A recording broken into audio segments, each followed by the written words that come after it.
Okay, Cheryl, go. Welcome everyone. My name is Cheryl. I paddle with Island City Dragon Boat Club up in northern Wisconsin. And I've just been asked to go over the ERG technique with you today. So if you have any questions at all, perhaps maybe hold them for the end if you can, or I'll segment it out so you can ask at the end of each segment so you don't forget what you need to know or ask. There's so much similarity to, honestly, between dragon boat and rowing that it's almost like a symphony in my mind sometimes. So I'm thinking a lot about what we're learning this week and how we can incorporate that on the ERG itself. So how many of you have never ERGed? Never been on a rowing machine? Couple people. Okay, one or two, that's actually good. Three. And when you do use the rowing machine, is it for fit testing with your team? Is it something you do with CrossFit or something like that? Testing? Testing. Okay, so I'll kind of gear it to the testing modality because it's going to be more efficient what I tell you rather than something else. So I'm going to break this down, and I do have notes which you'll get a copy of later. But we're going to break it down. So the rowing stroke is broken into a drive phase and a recovery phase. Same, right? Dragon boat. The drive phase, there are many nuances, but to be very concise, you have a leg phase, a back phase, and an arm phase, in that order. Legs, back, arms, recovery, arms, back, legs. So, and you can make fun of my Wisconsin accent all you want. Well, you got Wisconsinites here, so. Okay. So, what we want to do is think about positioning our bodies to get the most effect out of our pushes and our recoveries. Recoveries are so important, okay? So, first of all, getting into the ERG. All right, don't think of it as a torture device. Think it as, this is your friend. Name it and be good to it. Clean your rails all the time. Clean the wheels. You'll have better results if you clean the equipment well. Okay, every time I go to the gym, I clean the rail. They have cleaner, the equipment cleaner. Easy. And a paper towel. Sometimes I let it soak for a minute. So what I want to do here is just talk first about the foot position. So right now I have two holes open at the top. My foot generally is not a petite foot. It is a 10, 10 and a half, sometimes an 11, whatever it is. So I leave two holes open at the front because for me, I've been rowing since 1992. I don't like to change it up that much, okay? So I always have it at position 4, which is two holes open. What I'm looking to get is a strap across. The feet is at the widest part of my shoe. That feels right to me, okay? So the next thing I want to do is just slide back and forth a little bit on this and get my knees, if you're not warmed up already, just kind of get them warmed up because none of us are, spring chickens, so we just want to make sure that we're doing the right thing to our knees. We're not just starting to haul on it with pressure right away. So I just slide back and forth a little bit and get used to the idea that I'm about to do some hard work. Next thing I'm going to do is I'm going to grab the handle, and you'll notice that I had it positioned in the cage here on the forward piece of the machinery. I do that so I can grab it easily and set it down and re-grab it, and I don't have to get up or, because I can still do that, but some of us might not be able to. But when you're not using this machine, remember there's a bungee cord running through here, and you want to just store it in that position so you don't overstretch the cord. If you overstretch the cord, and you'll have found some of this, I'm sure, in your gyms, overstretching the cord gives you the weakest return. You pull the handle into your body and it's like there's nothing pulling it back into the cage, and you're like, oh, this feels terrible. So don't do that to your ERG at home. I'm going to break into a slight commercial about damper setting. Okay? Damper setting, everyone's like, what do we do? What do we do? Sometimes I'd like to take concept 2 and go, why did you make it 10 settings? Right now I have it at 3. For many, many years I trained at 3.5. When I rode at Vesper Boat Club, 3.5 was my number. I tested there, I worked out there, I did long distance there, I did short sprint intervals on 3.5, 3.5. It was my favorite. I never go higher than 5. If you're going for 10, essentially what you're doing is you're opening up the vent all the way and causing air drag on the fan. The fan is slowing down faster, which means it's heavier every stroke. If you have a lower back problem, do yourself a favor and keep it at 2, 3. Okay? Even lower. Whatever you gotta do to make it so you're not injuring yourself. So that's my damper commercial. Okay. Why would Next somebody thing. set it at 10? Someone would set it at 10 to get more of a weight resistance type of workout. Yeah, they would. They would, and you would. That would be for short interval stuff. You'd never sit down and do. At least I would never sit down for an hour and pull on it for 60 minutes and at a 10. For me, that would be far too much. So, next thing, I'm going to pick up the handle. Notice my hand position. I'm going to move my pinkies to the outside ends of the handle. I don't want to grip it in the middle. Certainly don't want to grip the black part. I want it to be on this blue grippy part. And I want to make sure the edges of my palms out here are to the end of the handle. You see that over here? Okay. This is more of a power position than a narrower grip. Whatever you do with your thumb is up to you. When I need a little bit more sometimes, I'll just throw my thumbs on top and be like, for 10, my thumbs are gonna help me get half a second faster. And I'll move it back. Okay, real quick. Does it make a difference if you had your hand half off of even further out to where only half of your hand is holding? Just like bike riding, keep your whole hand on the grip, okay? The question was, can you have half your hand off the handle? Think about riding a bike and grabbing 3 fingers over the brake, and your pinkies are left to guide the handle and guide your steering. Not a good plan. So use all 4 of your fingers, if you got them, on the handles. Okay, so I'm going to start at the finish. So I'm going to start at the end of the work phase. Finishes, my legs are down but not locked out. This is locked out. Feels terrible, not good. This is relaxed finish. This is about as down and straight as I'm going to get. My shoulders are going to be slightly behind my hips. So I think right there is my hip, and my shoulders are 10 degrees behind them. 5.5, 7. Okay, relax. Certainly not straight over the top of them, and most definitely not in front of them. Okay, this is the finish position for your back. And now for the arms. You don't have to hit your body, you guys. Please stop torturing yourselves. Stop hitting your body with the handle.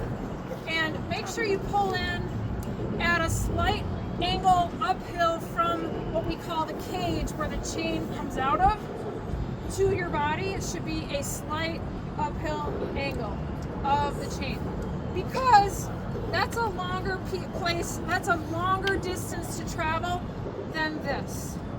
And yes, that might have only been about 8 millimeters or a centimeter difference, but add that up over a long piece, and you just lost that much drive on every stroke. Like we say, it's like sometimes you win by a whisker of a dragon. So that's a whisker. All right, that's easy. That's a gimme. So that's your finished position. So the first thing I'm going to do to get ready and take a stroke is I'm going to move my hands away from my body. Nothing else changed. The hip angle, the shoulder position, nothing changed. All right. Everyone tell me where my handles are at this position, arms away only. In relationship to my legs. Over your knees. Over my kneecaps. We have all different arm lengths and stuff, but a general area, your handles look down, if you can see them. Your handles should be over your kneecaps. Next thing I'm going to do is I'm on my sit bones, and I'm going to pivot forward 10 degrees. Is that about 10? Yep. Okay. And where is my handle now? Over your shins. Are my elbows and arms still relatively straight? Yep. Same thing. Remember the top arm that we were talking about earlier this week? That thing doesn't change from being overhead to driving down towards the gunnel, right? Like Albert was saying, it doesn't change. So I didn't change my arms at all. I just sat forward on my sit bones. So here's what not sitting forward on your sit bones looks like.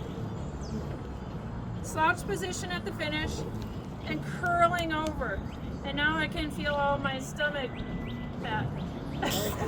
Okay? Sit up tall and feel less of that. All right? You're sitting forward on your sit bones.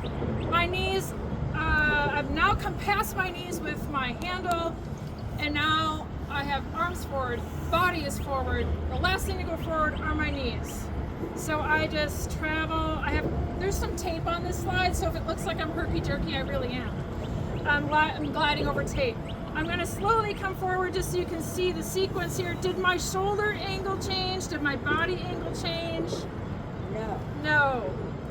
So I set my arms away, I set my shoulders forward, and now none of that gets to change. The only thing that gets to change now is I get to glide up the slide.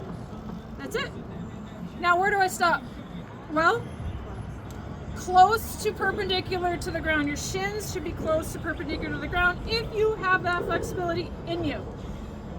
Please don't, and I'm going to have help here, go past vertical. I can't even do it anymore. And because you're going to invite knee problems if you do that. The best place to stop is where it's kind of comfortable. For me, that's probably about 88% or something.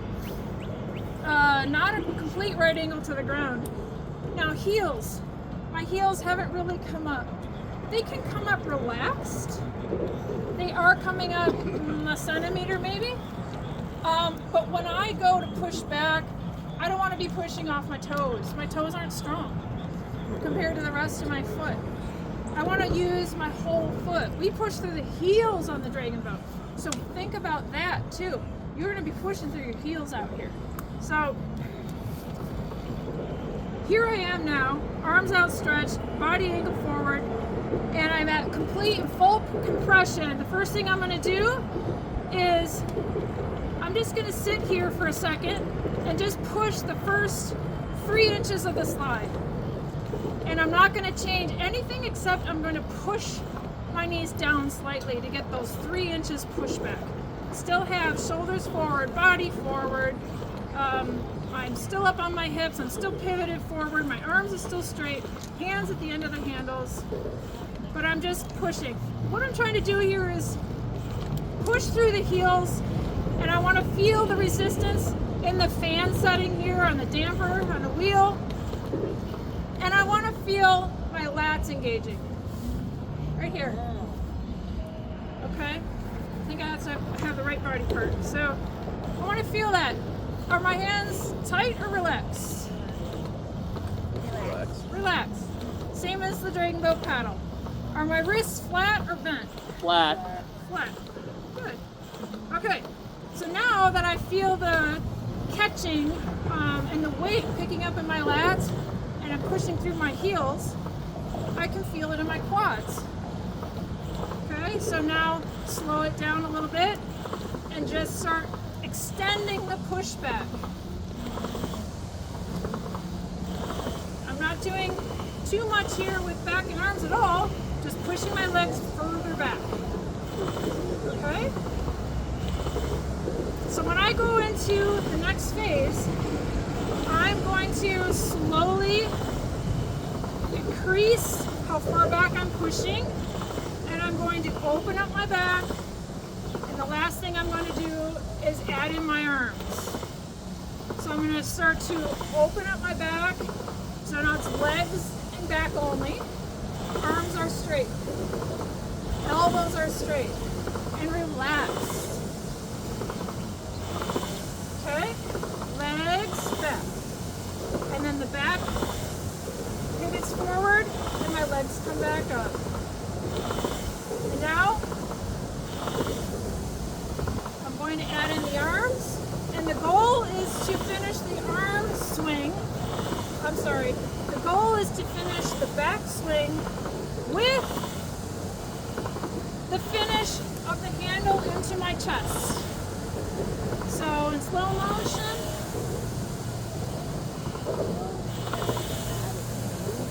Nice and smooth. I'm not hitting myself. I'm going to pull the handle on a smooth trajectory from the cage in front of my feet all the way into my body, and the handle accelerates. It accelerates from the beginning all the way to where it meets my body. You can hear it. You can hear that. Yeah. So, we talked a lot in the Dragon Boat about the organic increase of the stroke rate. And that's what's going to happen on the ERG. The stroke rate is going to increase kind of organically as you warm up on it. And it's going to do that because you're going to speed up the handle and the drive and all the things, all the sequences. And now it's your job to think about ratio, okay? So ratio on an ERG is, I think very basically, usually a 1-part drive to a 2-part recovery. So you get more recovery in rowing than you do in the Dragon Boat. A lot more. So if this is the drive, this is the recovery. So 1, and as soon as you stop hearing me say the word 1, my handle is at my body, pulled into my body. Okay, we'll do that again. For anyone who can't see what I'm doing, 1. When you hear in 1, my handle is stopped. And yes, it has to stop very, very briefly, but it comes right back out. So the hands come away, the body comes over, and the legs come up. And you count to 2 on the recovery. So 1, 2, 3. 1, 2, 3. 1, 2, 3. This is for you today. 1, 2, 3. So 1, 2, 3. Yeah. Or it's the V2 alternate. If you're a skier.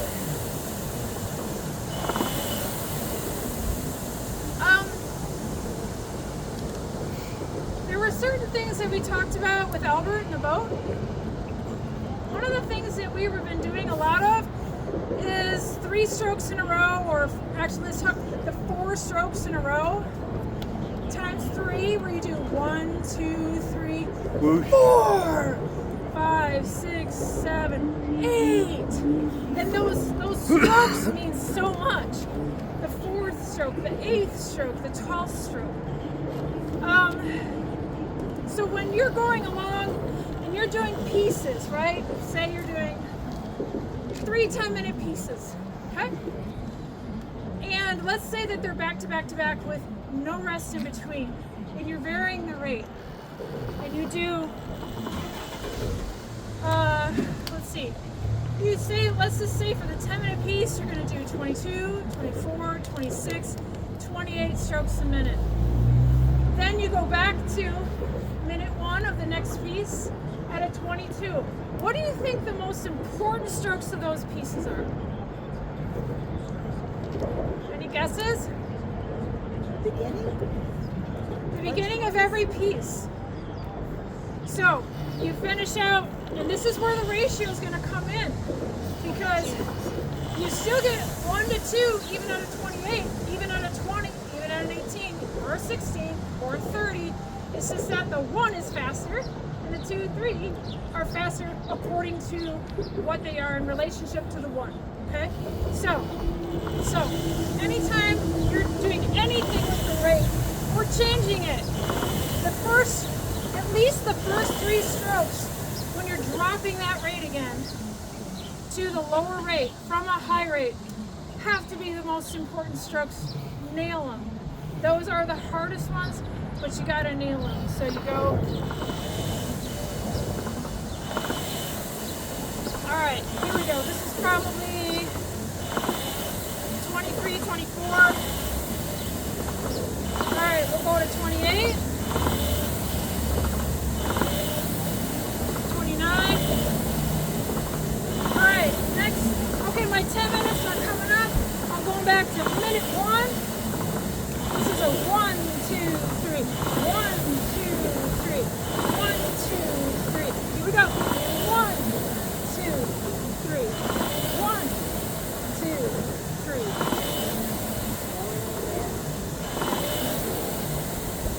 So you can get ratio at any rate. Okay? 1, 2, 3. Questions so far? So, what setting do you put it on? On the monitor? Yeah, on that, yeah. Can I save that question? And I will definitely talk about monitor. Okay. Okay. I have a question. Yes.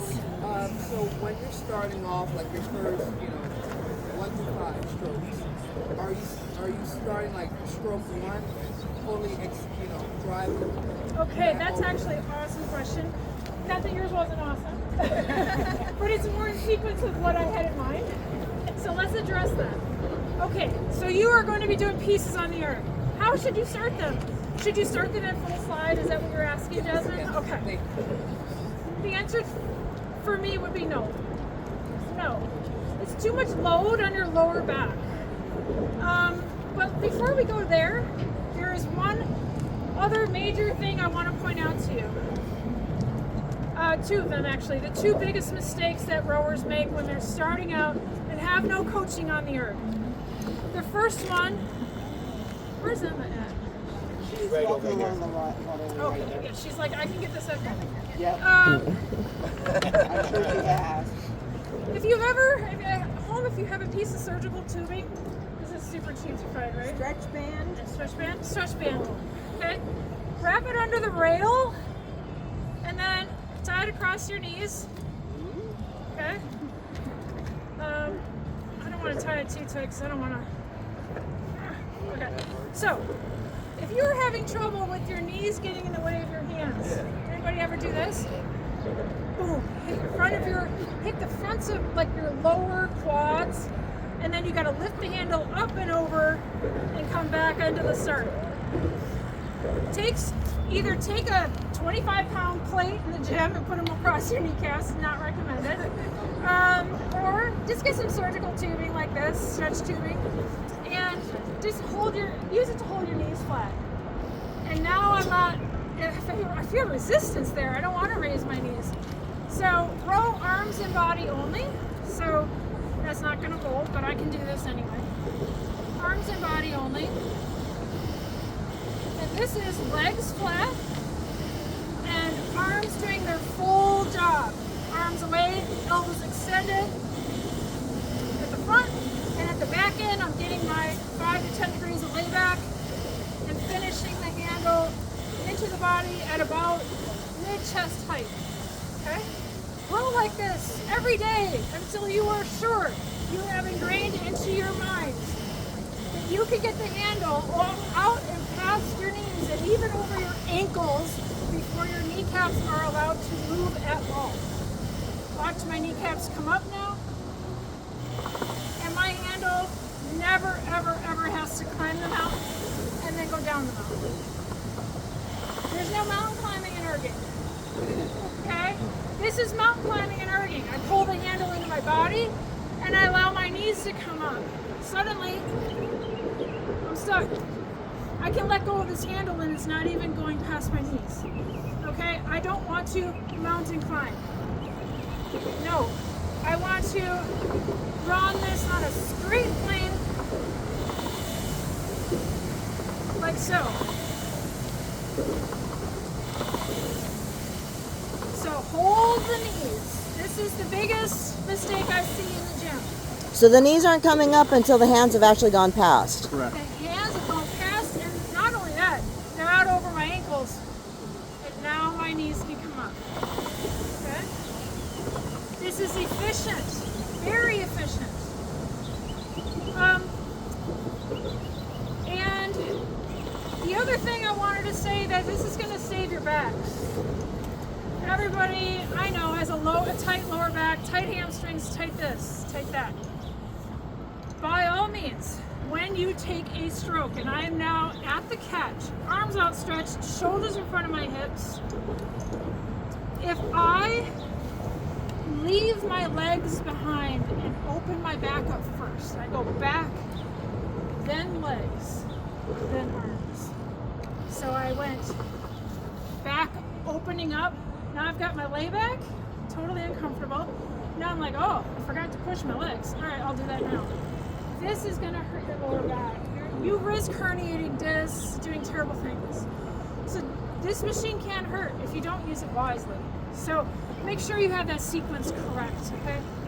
And in rowing, we call it shooting the slide. Is where you just kind of shoot the slide, and you actually that's something a little bit different, but this is really bad for your technique, really bad for your back. Shooting the slide is also bad for your back, and that is simply pushing and leaving your arms behind. You've left your handle behind, and you pushing the seat back. My handle's not moving. I'm at the catch. I'm pushing my seat back, and now all of a sudden I'm like, oh crap! I forgot to take my handle with my seat.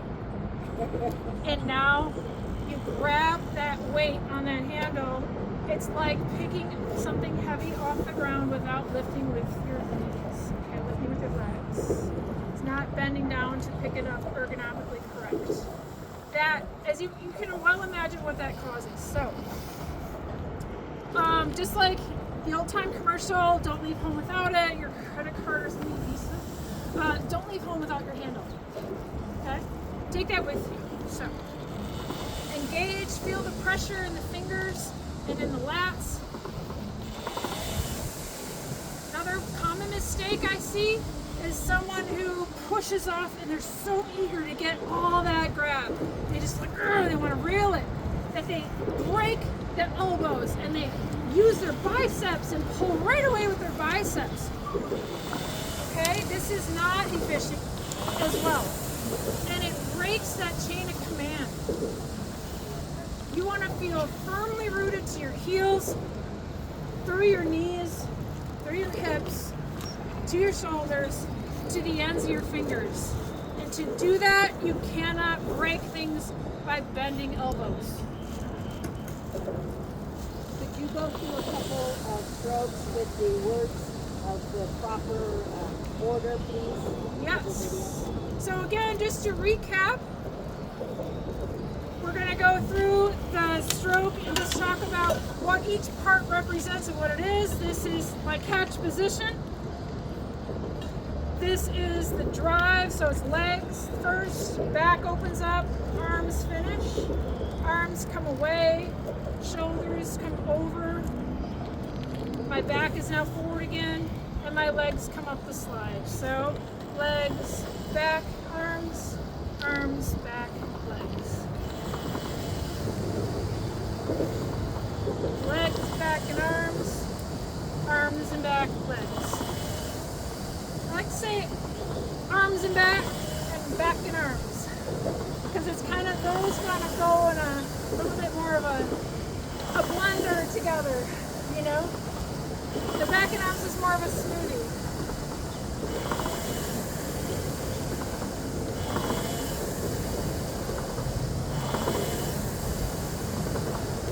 My gaze is always soft. I've never really, as you can tell, I'm not even looking at my monitor right now. I'm looking at Lonnie.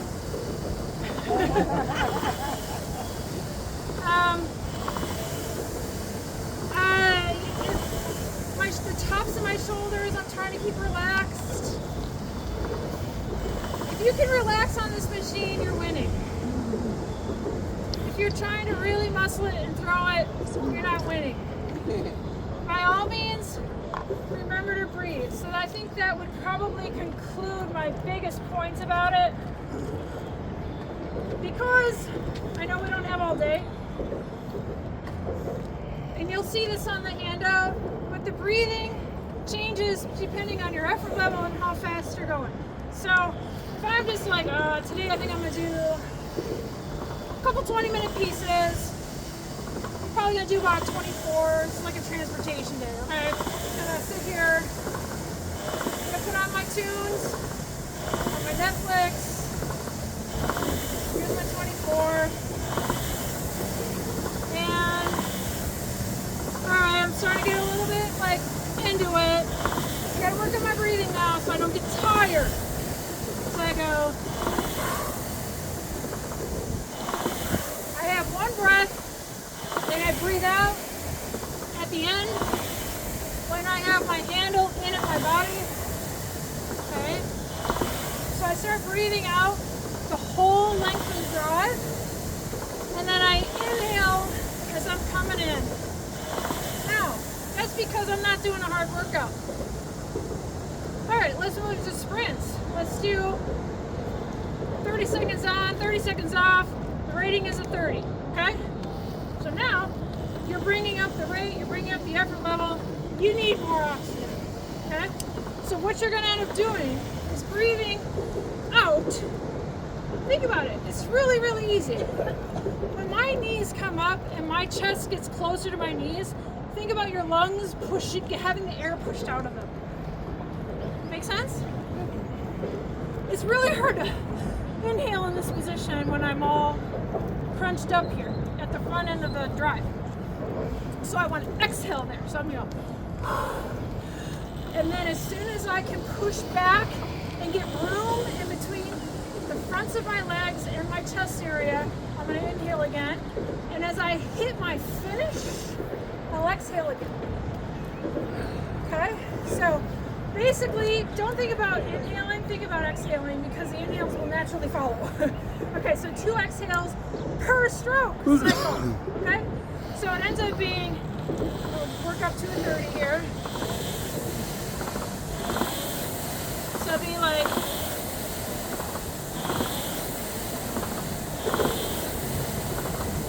in, out, in. I'm not breathing hard enough there. Hold on. So we're harder.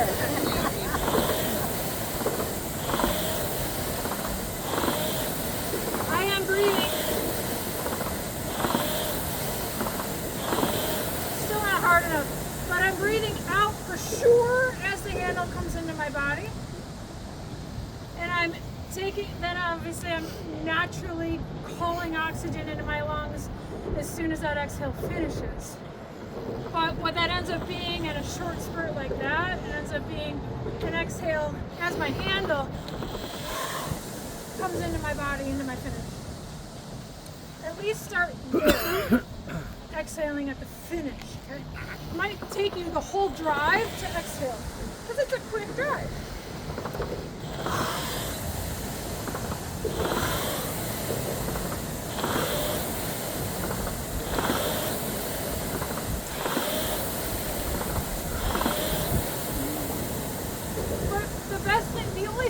Everyone's going to find their little nuances, what works for them the best. But don't disregard breathing, because breathing is super important to maintaining stroke rate, effort level, distance, whatever it is, time you're going for. Breathing is everything. And I used to suck at all things ERG until one day the breathing clicked and I was like, oh, if I just spent a whole workout focusing on my breathing, suddenly every workout I did was more than doable. So get the breathing down. Make it work for you. Do what I've done. I have flipped the monitor over and I have pushed it away from me. So say I'm going to work out for as long as these 6 songs take me to get through them, and I'm not going to feel anything but my breath. And don't look at the monitor. Teach yourself the breathing. It's another technique that you have to learn. A note about the monitor. Lots of times I'll take tape and I'll cover things up because I want to know what feels like my bass line and am I hitting it. So I'll take some painter's tape, I'll cover that up, just so I can see, at least like meters elapsed or time elapsed or something like that. And stroke rate. I like to know my stroke rate. So, and the question earlier about the monitor, what screen do I use? Usually the one that shows time, 500 meter pace, and my projected meters. I like to know if I'm gonna hit what I normally hit, or if I'm feeling low that day, or feeling good that day, so because what I'll do then is I'll adjust my workout accordingly. Some days we just like, man, I didn't gauge that, I needed more rest. So I'm working really hard here to get the projected meters I normally get. Something's up. Maybe I need more rest, maybe I need more calories, maybe I need a day off. So keep a close eye on that. Any other questions? Jasmine. Sorry, Jasmine, yes. So I know like when I work for a while, my hands start to hurt. Yeah. So do you wear gloves or is there like a trick to avoid? You can definitely wear gloves if that works for you. I don't. Don't over grip. And that Michael's point said, maybe you're over gripping, or maybe it's just a super sweaty environment where you are. Just make sure that, and this goes without saying, but make sure you're cleaning the handle before you start. If you use a common ergometer with some spray from the gym or whatever, and make sure you don't have any open cuts in your hands, because I've seen some pretty nasty infections, especially from floor handles, but that y'all don't get in the boat. So that was a problem that I did. Yeah. So I don't wear them. I tend to just get calluses at the bases of my pinky, my ring, and my middle fingers. And then they just get calloused up, and then I'm fine. Yeah, but start with gloves if that helps. No problem. Yes. Mary. Cheryl, I noticed, so when I think of erging, I think of pulling back straight and going back in straight. But I noticed that you had a slight dip toward the end. Yeah. Can you tell me Yes, about that? I can, because here's what's happening. When there's tension on the handle because I'm driving back, I don't even know where my hand is in relationship. I just know that I'm trying to pull the handle in, right? But now it's like when we're in the active rest in the boat, I'm like, oh, it's too much effort to keep that same level. I can feel the tension here. Why not just relax a little bit? Eat that recovery up. When Albert was saying today that you can do half of 14 minutes for a workout because half of it is recovery. Half of it is going back through the air for another catch. And I was like, yeah, you got to make that rest count. I'm making the rest count. So this is me in and out, and it feels terrible because now I'm holding up the chain. Okay. Whereas before I'm not holding the chain on the drive. But now in the recovery, this chain's heavy. I don't know if you noticed, but this chain is heavy. So you want Just to relax, not a lot. yeah. You know what we used to do? Just to make sure we weren't making giant circles where we would start at the catch, pull up, and finish near our eyeballs, and then down and around here to our groin area, and then back in. We would put tape across this rectangular cage opening, again, painter's tape, and then just try to stay within that range, that window we left open. And that taught us to have a much more ergonomic, no pun intended, chain travel area. So that what we're doing with our hands, we can directly see translated to grease on the tape if it was touching the tape. So we were like, oh, I'm there. The did it. That's feedback. Say is ergonomically possible. Yeah. A little more relaxing. More relaxing on the recovery. Recovery is recovery. Who else has a question? Cheryl, Yes. what's the drag factor on the systems? So that Can you repeat the question? oh, The sorry. drag factor. Drag factor in relationship to the wheel, right, and the monitor, the fan setting. Okay, so there is a mathematical equation in there. I don't know it by heart or anything like that. But a lot of it is set because there's so many differences between ergometers. Like I was saying when we started, the one at my gym has almost no retraction of the handle. It's like I'm pushing the handle away from me. So I know that thing is out of kilter. So if I wanted to have the readings, or the, not the readings, but if I wanted to calibrate similar to what I've got at home, which is a nicer, because I take care of it, I would calibrate the drag factor in there if I wanted to do that, just to make it feel similar and to get apples to apples readings. Just to make the machines equal. Pretty much. Not so That's much one of the reasons they have it. One of them. Probably one of the many. To be honest with you, I don't want to blow smoke, so I would probably want to ask Concept 2 more about that. For me, that's what I've used it for. And I don't generally go in there.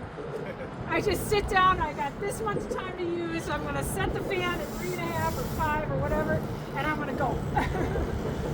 Always warm up, you guys, before you get on this device. We'll call it a device. Okay? We might be losing people, so. One last question. Okay, go ahead, Julie. Tips or tricks for short people Yes, okay. to improve test data. Make sure you're pushing through the whole foot. The whole foot, okay? So don't, if your heels do come up, that's okay. But don't start initiating from the ball of the foot. Drop that heel far or fast, and then push through the heel. Think about the heel. If you're pushing through the heel, you're most likely going to push through your whole sole. Okay? All right? That's one thing. Make sure you have your forward body angle set, and don't give any of that up. Because what people will tend to do is set the forward body angle, hands and body away, legs down. As soon as the the knees start to rise and the seat goes forward, their shoulders, maybe their gaze opens up and their eyes move up, and now suddenly I have almost no forward body angle, and you have given away the farm up here. You have lost whatever more forward reach you had. I'm not asking you to go for more. I'm asking you to keep what you had set up. Okay? So set it up and keep it. Set it up and now hold that angle. I will tell you that, you know how Marinka will tell us about just a little bit of flare on the paddle? Yeah. Okay? Similar to that, when we were rowing together on teams, we would take our long fingers, because we're all tall people, right? And we would just let the handle out just a little further and get it as close to the cage as we could, just to make the pull that much longer. And what about this? No. No. You never want to go into this is what I would call the deficit zone. The layback, you know how we were practicing this week about getting that ski position forward, the ski jumper forward. So right here, my arms and back and body are forward, like I've just leapt off the end of a ski jump. Okay? If you spend time back here, if you open up more, you gotta come back and think about the weight in the boat. You're sending the boat in the wrong direction. Yeah. It's the same for rowing. So don't do the extra layback. So, and think of what it's doing to your lower back when you do that, because now you've got to recover to come back up if you're going that far back. And here. If you want to work on your core, do it other way. Some other way. Okay. What about the going forward as far as you can? Is that also not good? How much? Okay, this is my normal stroke theory. Okay. So this, in order to get a little closer, I'm almost touching the cage now. Okay. To do that, I'm letting my heels come up. So now my heels have to go back down. What comes up must come down. That took time. Is it worth it? Maybe for 10 strokes. That might be, you know, the strokes. The end of the start sequence. So going back to how you start off on the ERG, Jasmine. I had a question about going with you. Yeah. When you go back into a piece from a dead stop, okay? My recommendation is to take a half stroke. Sit ready, like you're at full catch, full slide.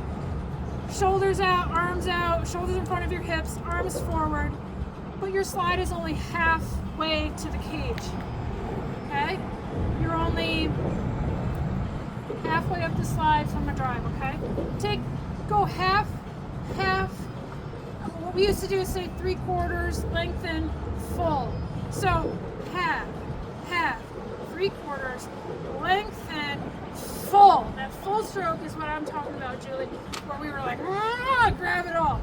But no one's out there measuring, so just do it quasi, like this feels about half, feels about 3/4. The lengthen is like, almost like a relief. Okay, I'm almost there. Okay. You're not holding back. Right, so this is what it looks like. So if I'm gonna do a 500, I'm gonna go half, 3/4, lengthen,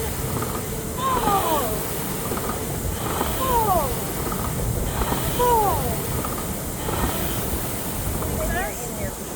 Yeah, you cannot go from a full slide with that fan at a dead stop. You will throw it. Yes. Not a good idea. Okay, you wrap it up. Yeah. Jasmine, I have one more question. Yeah, last question.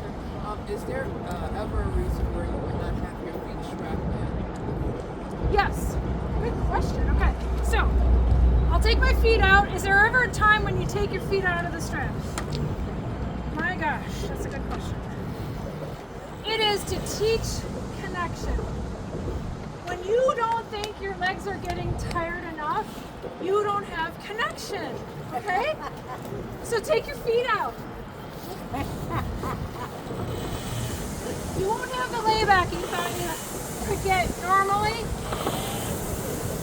But now my feet are connected to those foot stretchers. And I am pushing with my legs first. I don't want to demonstrate what happens when I don't have connection, because I'll go right over the back of the earth. This is not a balance beam routine today. So